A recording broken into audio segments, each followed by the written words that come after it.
Good afternoon. Welcome back to the Retired Guy's Garage. Well, been a lot of changes over the last couple of weeks, and a lot of stuff has happened. Some good, some not so good. Clearly, this is a different style video for me than you're used to on this channel. But nonetheless, we'll get to that in a minute.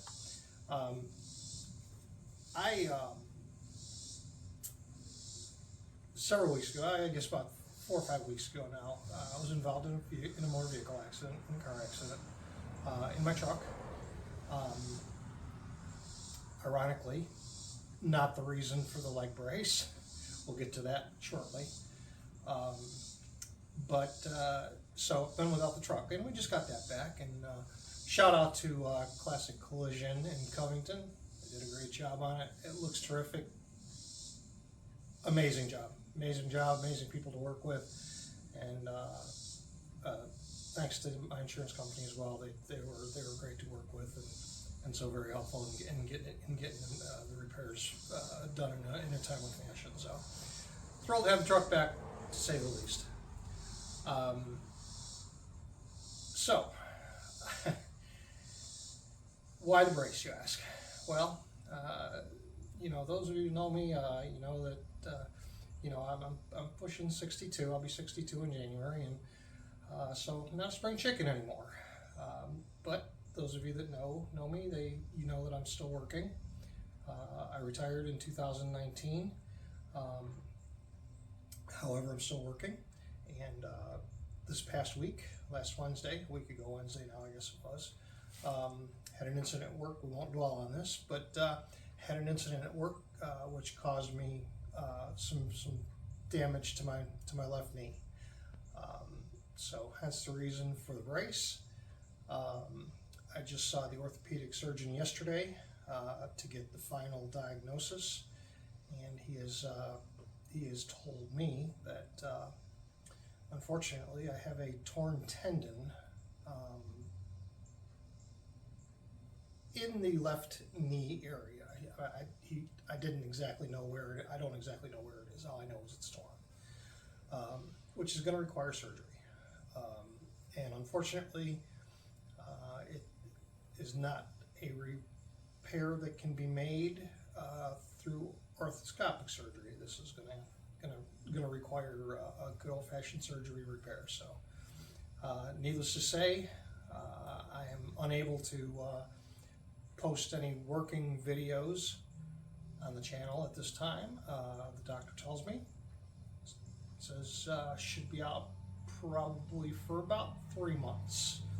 So what I'm going to do is, or I should say what I'm toying with is starting a second channel without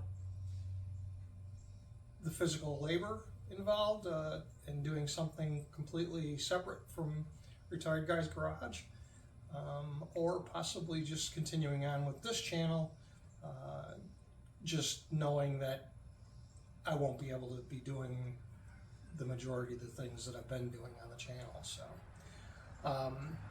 but with that being said, let's get on to some more positive news. I told you all at the beginning of the last video that I had reached and surpassed the 10,000 view mark, and absolutely just blown away by that. I would have never imagined that in my wildest dreams, and I told you all that in that video, so we won't rehash that. And I know it's not by YouTube standards, anything extraordinary, but just the other day I noticed that I've surpassed 100 subscribers. So thank you all very much, so very much for the love and support. I know I'm still growing and I'm still learning, but Carl and I sure do appreciate it. We can't tell you how much we appreciate the love and support for the channel. It's been awesome, and thank you so very much. So with that being said, what's the basis for today's video? So those of you who, many of you probably don't know, I told you in my bio that I do have a background in automotive, but I was fortunate enough many years ago to be able to pursue a lifelong dream that I had, and I was able to become a police officer, which I retired from back in 19. So, with that being said, and as you well know, as you can well figure out, I'm still I pick up trucks for the lot that I work for. That's one of my jobs, and the other job is I'm still working part-time as a police officer. So it's something I really enjoy. This is going to be very difficult for me not to work for the next at least 3 months in either of my jobs, in both of my jobs, I should say. But with me having a background in law enforcement, 23 years now I've been a police officer, would like to take this opportunity today to talk about something that I think is very near and dear to a lot of folks today, and it's very relevant, and that's scams. So, I'm embarrassed to say that I should have known better, but I was the victim of a scam not too awfully long ago, I don't know, maybe a month or so ago, I guess it was. And I certainly should have known better. Many of the red flags I'm going to talk to you about today were there, and I got caught up in the moment, and I did something I shouldn't have done, because one of my tips later on was in full force, and I should have listened to it. But that's what I'd like to talk to you about today. I would like to talk to you about what to look for when you're shopping on Facebook Marketplace. Please, please, please don't think I'm picking on anybody, or I'm bad-mouthing Facebook Marketplace. I love Facebook Marketplace. You know that, because I tell you all the time that most of the stuff I buy is secondhand, and I buy it from Facebook Marketplace. And 99.9% of the time, I have great experiences, and I've met a bunch of great people doing it. So, as well as people that have bought stuff from me, great experiences. So, with that being said, as you all know, I sold the car trailer not too long ago, a couple of months ago now, I guess it was, and I'm in the market for another one. Haven't found the right one yet, but I found one, and against my better judgment, I sent the person a deposit to hold it. My spidey senses were telling me walk away, but I didn't. And luckily, in this day, today, more so than normal with inflation, and this is not a political post by any means, but we all know inflation's up. It's coming down, but it's still up from where it was. Everything costs more. So I'd like to be able to help you hold on to your money and maybe give you a few tips to be able to do that. So without any further ado, and you all know I always do stuff off the top of my head. I don't ever script anything. And that probably shows in my videos, because they're just not the greatest. But with that being said, I've wrote down some stuff that I want to go over with y'all. So what are some red flags to look for when you're dealing with people on Facebook Marketplace, Craigslist, or any of these other websites that offer stuff for sale? What's some things to look for? First and foremost, especially on Facebook, you can see how long a user's has been active on Facebook. I'd be real leery of anybody that's been on Facebook and they're a brand new user. So,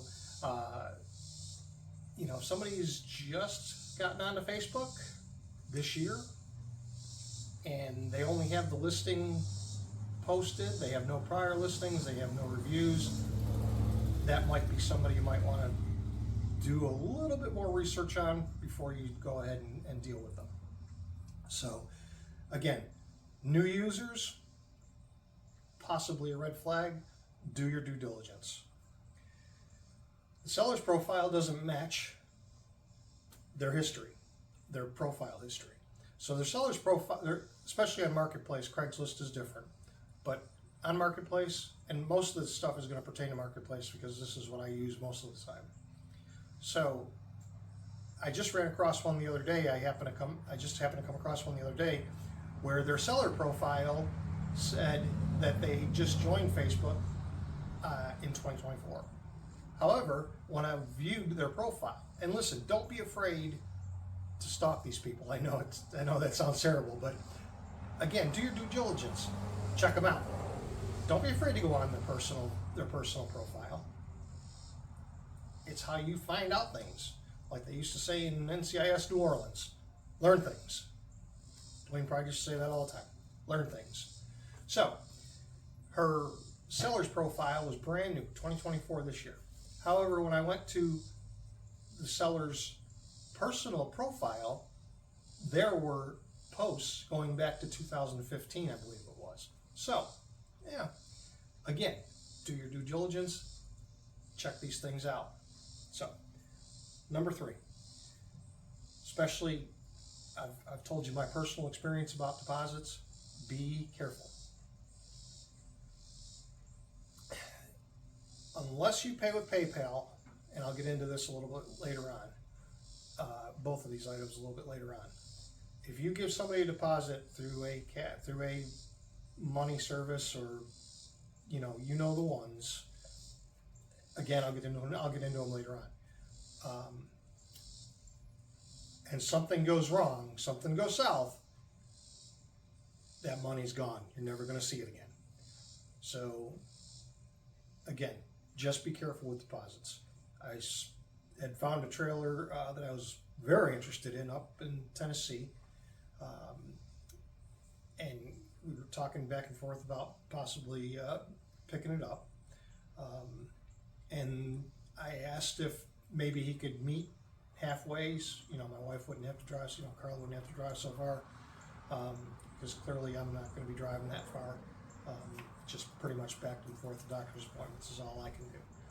So he said, sure, I'll be happy to meet you, but I'm going to need some gas money. That in and of itself, kind of a red flag. I said, sure, I'll be happy to give you some gas money when I meet you to do the transaction. And then the very next words out of his mouth were, figuratively, of course, in the message thread was, I'm gonna need a deposit to hold it. And me personally, after getting burned this last time on that deposit, I have made it my policy that I won't give deposits anymore. I'm just not going to do it. I was, luckily, it was only $50.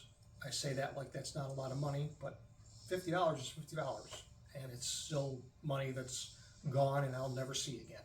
So just be careful with deposits, please. All right. Really hope you enjoyed that video that you just watched, with those first several tips on how to spot a possibly fake or scam classified ad on Facebook Marketplace, as well as other platforms as well. Originally, my thought was I was just going to do the one video, and get them all out of the way at once. But when I looked at it, it was over 35 minutes long, and I said, well, and I still had missed a couple of points because I knew I was going to do that. I knew that would happen. And the minute I stopped filming, I'd think of a couple other things I wanted to get on there as well. So I've added those extra points onto the end of the final video. So I'm going to break this up into probably 4 videos. So it'll be a little bit easier watch. You only have to sit for, the first one's a little bit longer. This first one's a little bit longer because I've got the intro and stuff with what's been going on.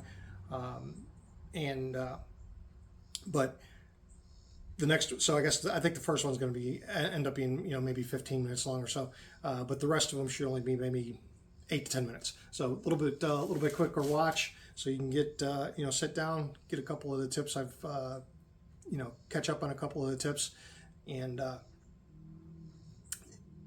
be out of there in you know, eight or so minutes. So a little bit easier to watch, not quite as much of a time commitment. So hope you enjoyed it, and check back soon for part 2.